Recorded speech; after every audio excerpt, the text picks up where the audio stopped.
tell you what, if you're in business and you're not sure what to do next, whether it's personal, whether it's about the company, whether it's about the growth plan, whatever, talk to someone who's been there, talk to someone who's done it. That's what we're going to do next. Gerry Engelhart on Purpose Under Pressure next. Well, the heat is on. Let's get cooking. This is Purpose Under Pressure. It's a podcast for you and from me and for each of us. It's all about us. It's people who wake up in the morning, swing their feet out of bed, put them on the floor, and get on with getting things done, and the pressures that come along and try to knock us off. And sometimes those pressures are huge. Sometimes they win. Sometimes we overtake them, and that's what this show is all about. So thank you for joining us. If you are back for more, thank you for returning. And if you don't mind, do me a favor. Would you subscribe to the show or follow us or like it?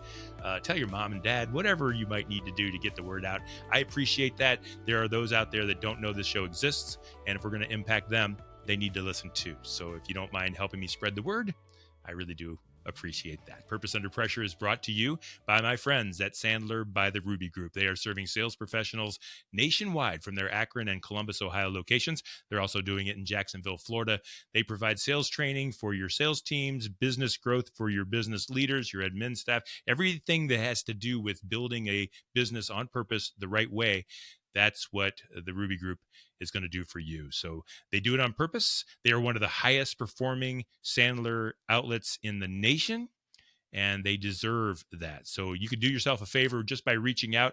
You will benefit just by talking to them on the phone. If you don't buy a thing, I promise you it'll be worth the call. You can reach out to them online at therubygroup.sandler.com. So this is Purpose Under Pressure, and we're talking about overcoming things. And I'm excited to introduce to you our guest today. He's Gerry Engelhart, and Gerry is the founder of Automated Print and Promo and also Comfort Control Clock. But I like to say, and he likes to say, that he's the chief problem solver. I think that's one of the greatest titles I've ever heard. I asked him before the show, is that every job you've ever done? He said, yeah, pretty much. So ladies and gentlemen, welcome. Gerry Engelhart, welcome to Purpose Under Pressure. Thank you. Good to be here. How do you apply for the job of chief problem solver? How does one get that esteemed position? You buy a business. Yeah. But isn't that easy? Wait, people think that when you buy a business, everything's easy then. You've got money coming out of your ears and you're sitting at home all the time. I mean, are there any problems? You just leave those to the little people, right? Hey, listen, I work 80 hours a week and nobody can tell me which 80 hours I'm going to work. That's exactly right. That's exactly right. Good for you. And so let's talk about that a little bit, Gerry. Introduce yourself to folks. Let us know what makes you tick. Let us know about your business. Kind of brag about yourself a little bit because you've overcome some things. Let's talk about your purpose first. In 1990, I moved out of the accounting world. I bought a company called Porath Printing, which was a pretty small print shop located on the east side of Cleveland. My background is in accounting. I'm a recovering accountant. So I took that base of business and I built it over 20 years from 400,000 to about 2.5 million in annual revenue, primarily in the printing business. We pivoted in about 2020 and we sold off part of what I'm going to call the retail portion of the business, moving much more into an e-commerce platform, and then pursuing other entrepreneurial opportunities. Hey, Gerry, what does an accountant know about owning a business? There are people out there listening that have a certain skill set, and they've been it all their lives, and they want to do something else. Tell me, how does that work where you are an accountant and now you're an owner? Well, I think as an accountant, you understand how the money flows through a business. I'll call it the blood in the veins. What do you know about running a business? Not a damn thing. Yeah. Is that a problem? Well, when I, for example, went to college, I remember learning a lot of what you do and what you don't do, and how things work and how they don't work. Mm-hmm. And then you get into the real world and you realize what's in the textbooks is not necessarily what's in real life. The other thing, too, is I had worked for a Big 8 accounting firm. So there's a bureaucracy there. When you own your own business, you own it all. And it That's it. means that, if someone hasn't taken out the garbage, you get a chance to do that. Hmm. And it's not a bad thing, but every single facet of the business rests on your shoulders. So I want to talk about the way you built the business. But first, for those listening who might be in the back of their heads unhappy where they are or in need of a new path or wanting to do something different, but aren't quite sure what it might be, what kind of struggles did you have making the switch? What changed? What kind of flipped on for you that you're like, holy cow, I got to figure this out fast? Well, um, when I bought the business, the owner stayed on for 3 months, but he had already checked out. Mm-hmm. So after 2 months, I actually looked him in the face and said, I'm going to have to learn how to drive this ship on my own. And I'd rather be driving it on my own and making mistakes in a position where I could pick up the phone and give you a call than for him on day 89 to say sayonara. And then what if I have a problem 2 days later and I don't have any recourse? So it meant that I literally had to walk into the plant. I had to look and see what people were doing, how they were doing it. And just, the computer in your head is going, 20 hours a day, just trying to take it all in and figure out what to do and how to do it. And was there ever a moment where you looked at everything trying to figure it all out and said, geez, I should have stayed where I knew what I was doing. I should have stayed as an accountant. Was there ever that regret idea behind your? Probably every day for the first 65 days. Tell me about that. Tell me about it. I had picked up and moved from Chicago. Gave up my support system, gave up a lot of family, picked up my wife's family in Cleveland. Um, had a reasonable business sense, but didn't know anything about the particulars. I'll remember one job. It's probably 2 or 3 weeks in. The owner had showed me how to calculate the cost of a job. And I calculated the cost of this job at about $65, the selling price of the job at about $65. And I see that my pressman is working on setting up this job for 2.5 hours. Oh, Now, geez. Yeah, that doesn't add up. $20 an hour, I'm talking about his cash in his pocket, $20 an hour. I realized very quickly that I have like $55, $60 on the table. Guy hasn't even put the job on the press yet. So, you know, this is clearly a case of you're looking at this pool and you dive in and you figured out how to swim and how to float and sometimes just how to tread water to keep your head above the water. It was a very interesting year.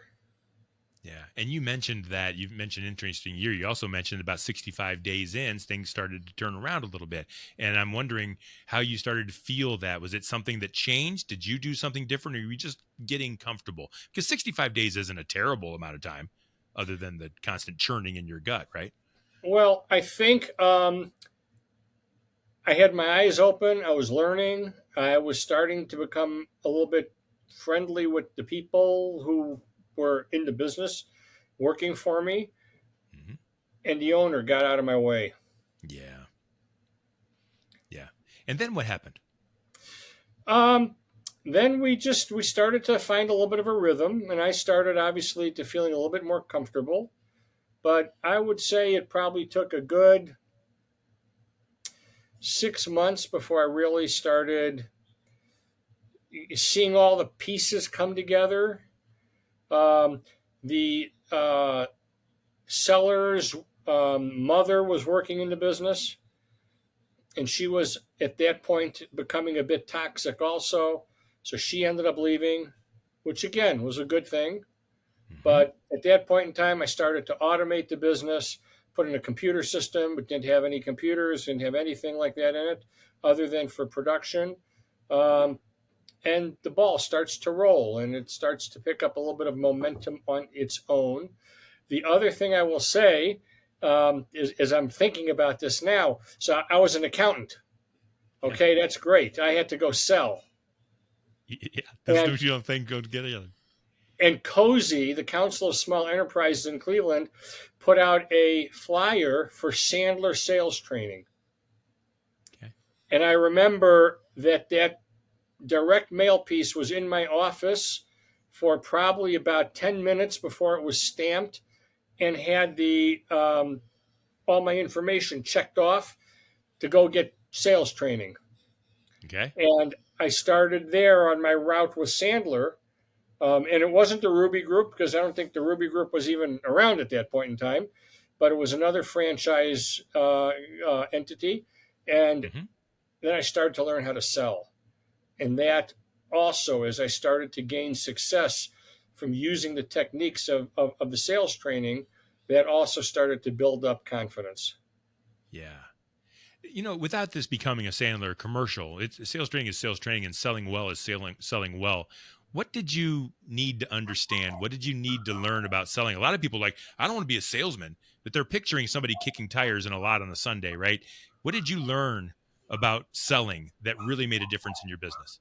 Well, I think part of what I learned was to ask questions Yes. and to try and understand what the customer is trying to accomplish. And again, just simple techniques like, can you share with me what you're paying for the product now? Well, right away, that is a numbers guy. That gave me a target for me to be able to figure out, A, was the system that this owner, the former owner, taught me, was that working? Did it make any sense? And then it also taught me how to get stuff. How to just get into the client's head. Yeah, how to learn what you needed to learn to be able to solve the problems as a chief problem solver. I think that's what a salesperson is. I think a salesperson is, and I've been one for 35 54 years. It's my whole life. We solve problems for people, and we put pieces together to get it done. As you were growing through that, now you started to see some success. What was the next hurdle that happened in your business?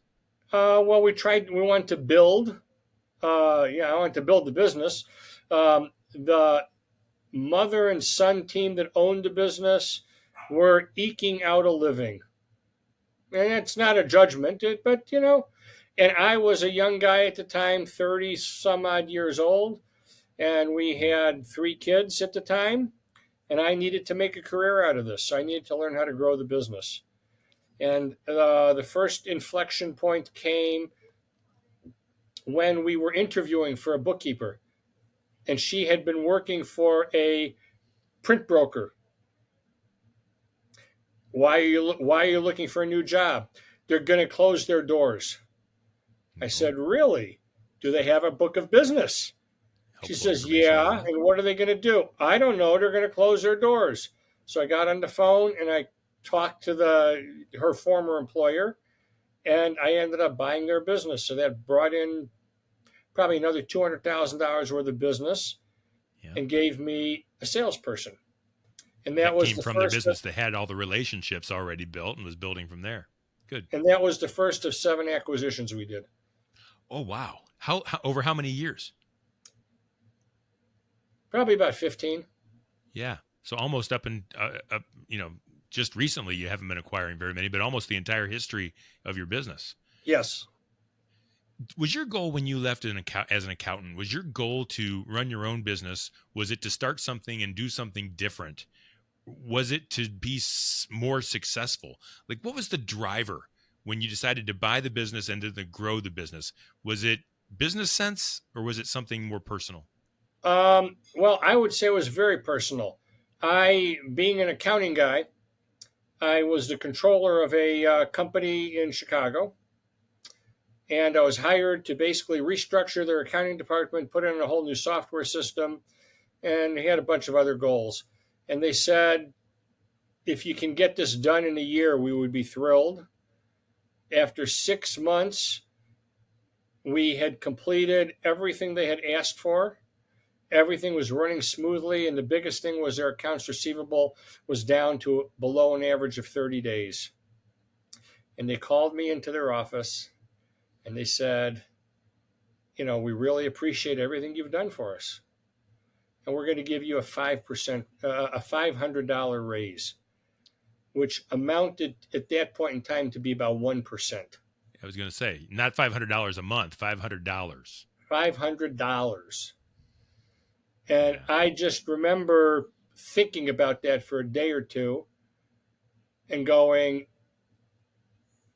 how am I going to grow like this? I mean, it's very subjective, etc. And if I could do this kind of thing for somebody else, why can't I try and do it for myself? So at that point, I said, I want to look for a business to buy. Yeah. And so everything else that's happened since then has been along that same idea of how can I run things more efficiently and better and grow at the same time. Have 100%. You ever swung and missed? Have you ever swung for something and missed? And tell me about that, if so. Yeah. We bought one company on the west side, and the guy basically convinced me that the second location on the west side was important because his customers were on the west side, blah, blah, blah, blah, blah, blah, blah. About a week and a half after we kind of did the deal, I called and I said, is Dave there? No, he's out. I said, oh, is Bob there? No, he's out. I said, they're both out? He says, yeah. Dave went to go put his boat in the water, and Bob's helping him. And this, I remember, was a Thursday afternoon at like noon. Like, what are these people doing? Well, they figured that since they had been brought in under our umbrella and were now getting salary, they could do whatever the hell they wanted. Yeah. And that relationship probably lasted 6 months before we closed down the location, brought everything in-house on the east side, and restructured his compensation plan so that if he didn't sell, he didn't eat.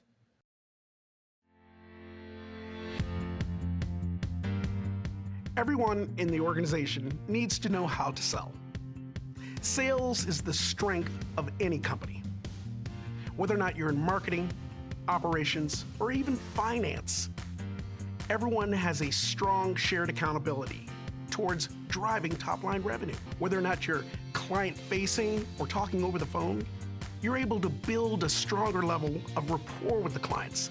Everyone in the organization shares that responsibility to know how to sell.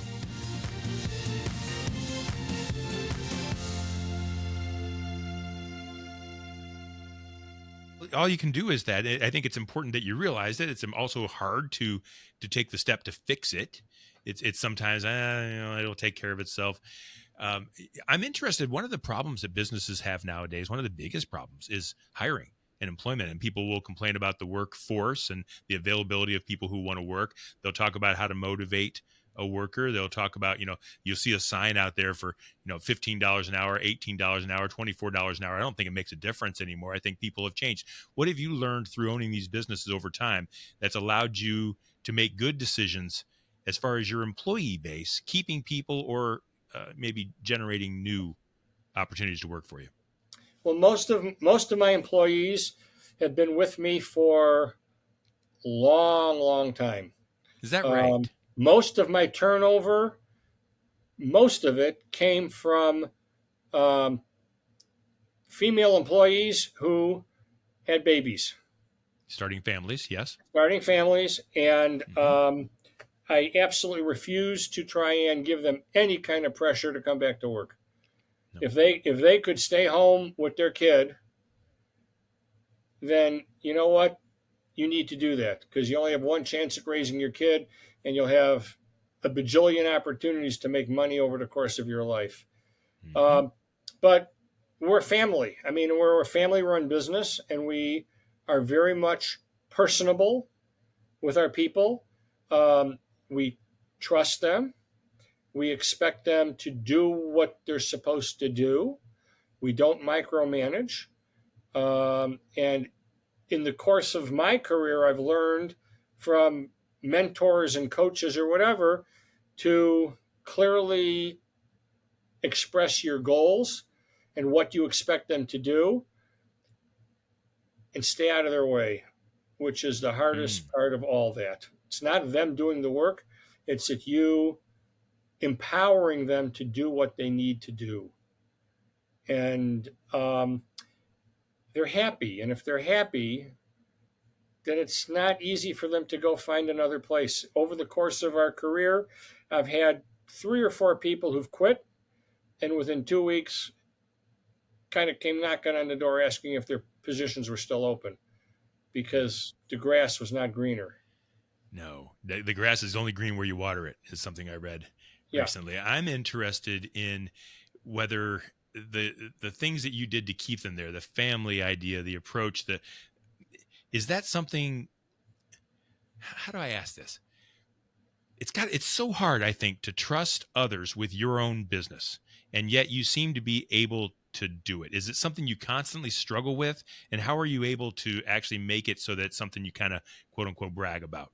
I would say that it has to do with, I'm going to use the word challenging them, but in a positive manner, and teaching them and mentoring them and treating them with respect.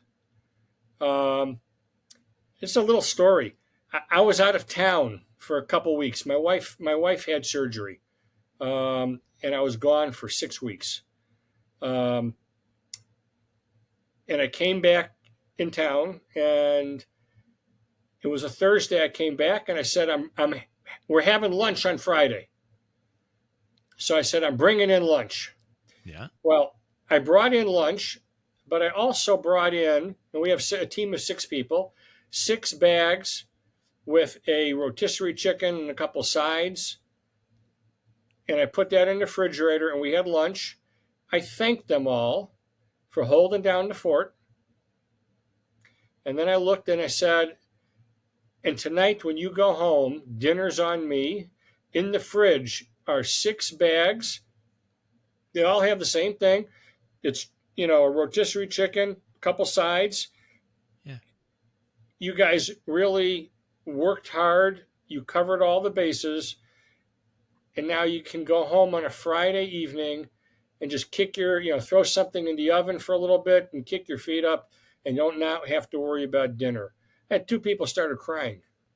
Yeah. And it's just chicken and some sides. It doesn't have to be $1 billion. It doesn't have to be benefits. Just a little bit of respect and compassion, right? One of them looked up at me and said, it's the first time I've had a boss thank me and do something like this. And I'm going like, what? I mean, I'm like 65 years old, and she's older than I am. And she's saying this is the first time that a supervisor of hers said, thank you. And I want to do something nice for you. I was blown away. That shouldn't be the case. It should happen all the time, and it can happen all the time. So I'm interested. You mentioned age a little bit, and I don't pretend to know how old you are now, but I know you've got fewer years ahead of you to work than you've put in. Let's put it that way. One of the things that businesses have trouble with sometimes is they build this big thing and they don't know what to do next. That idea of a transition plan. What's next for you, and what's next for your company as you move forward? Well, we've changed our business from being what I'm going to call a commercial printing company, which at our apex had about 20 employees. We're now down to 6. But our business is now it's running e-commerce sites, internal e-commerce sites for multi-location businesses. So if you have a business with 20 locations, we will inventory all your product, your sales product, your forms, whatever, and then the outlying offices can go on an e-commerce site and they can place an order for whatever product they need. Someone at corporate looks it over and says, oh, they need 1,000 letterheads and 1,000 pocket folders or whatever. Yeah, that's reasonable, and they'll approve it, and we handle everything from there. So I have a team of people on the ground that pick, pack, ship. We have software, heavily invested in software that keeps track of everything. And that, with that business going on there, we have been able to explore new business opportunities. So at the ripe old age of 65, I'm actually becoming an entrepreneur again because we have a Love it. product called the Comfort Control Clock, which is a tool that allows people to keep track of alternating pain medication to mitigate pain after a surgery. Oh, So okay. we have launched that business, and now we're trying to figure out how do you take it to market, which is a whole new experience for me because I used to be manufacturing. Now I'm trying to figure out how do you literally market it, not sell it, but how do you market it so that Yeah. people How do know people you find exist. out about this thing? Yeah. And what have you learned so far? Well, our primary marketplace is medical, and in the whole social media explosion, that's not the right way to market to them. We spent a Okay. year on social media, LinkedIn, Facebook, email campaigns, or whatever, and we do know for a fact that's not the right way to grab the attention of medical people. Okay. Is there So, any way to grab the attention of medical people well, other we're than knocking on learning a that. door, old salesman? We're learning that now. Yeah. We're talking to people who have taken medical products, tools to market. Mm-hmm. We're trying to talk to um, former hospital administrators, retired people. What's the way to get in the door? Yeah. So it's a whole new learning experience. Yeah. But once you're in and you're doing things right and you're talking to the right people in the right way and treating people with the purpose and dignity that you need to do, the rest comes easy. It's getting in there in the first place that makes the difference. I'm wondering, Gerry, if as we kind of wrap up, you're 65 years into this grand spin on the planet, and you're doing great things, and you've accomplished great things. Looking back, what would you tell 26-year-old Gerry Engelhart, 30-year-old Gerry Engelhart, when he was trying to figure things out? What would you tell him? I think I would tell him learn your business from top to bottom, and as soon as you possibly can, teach teach your people what to do and how to do it. Imbue your philosophy, which I can tell you right now, take care of the customer. Everything else is irrelevant. Make sure the customer walks away feeling good. I have a friend of mine, the back of his business card says it's all about the experience. Hmm. And if you really think about business, it's all about the experience. You know, you can have the most dynamite product, and if you make someone feel like crap about it, they're going to Yeah. walk away. And how many people do you know are selling something that's a piece of garbage, but man, they They're love killing it. dealing with you. Yeah. Yeah. But teach other people to do, and then figure out what your best and highest use is, and focus on that, and not on the mundane. Tremendous. And I love the fact that the same thing you're telling the 30-year-old Gerry, you're listening to now. You're trying to figure out how to talk to these medical professionals, trying to figure out what makes them kind of get excited, figuring out how you can give them a great experience. And it's amazing that the same simple advice you would give is something that you're telling yourself right now. Do you think about that? Yeah, big time. And learn. No matter what you do, learn. The more knowledge you can get, the more. I'm not going to. The first thing that came to mind is powerful, but I don't mean that in terms of ego. I mean Right. it in terms of strength. Being able to make a difference, right? Being able to make a difference, being able Mm-hmm. to work your way through a problem, being able to call up somebody and say, "Hey, I'm not sure how to do this." And people are always willing to help. And that's one of the things I learned from Sandler, which is people love to help you out. You just got to ask them. And Just most got to ask them. people in general have too much pride to say, hey, can you help me out here? I just can't figure this out. Yeah. And if you can become that person who exudes, hey, I want to help you. People are far more easier to raise their hand, and now you've got a conversation, you've got a sales opportunity. It's not really rocket science, is it? Right. Right. Gerry, if someone wanted to learn, I've learned from you now here in business, and I imagine you've learned a lot and you probably don't mind teaching others. But if someone wanted to learn more about your company or even just, maybe even business advice, if they wanted to reach out to you, how would they reach you? Best thing is email. And the email is GERRYE at automatedprintandpromo.com. Last question, Gerry. It just popped into my head. There's a 30-year-old rock star out there listening to the show right now, and he knows everything. What can a 30-year-old rock star who knows everything learn from a couple of old geezers like you and me? Don't think you're a rock star at age 30. That's probably about it, isn't it? Think of yourself as a student that has a whole empty notebook that you can fill with knowledge, and go find people who can help you fill that notebook with knowledge.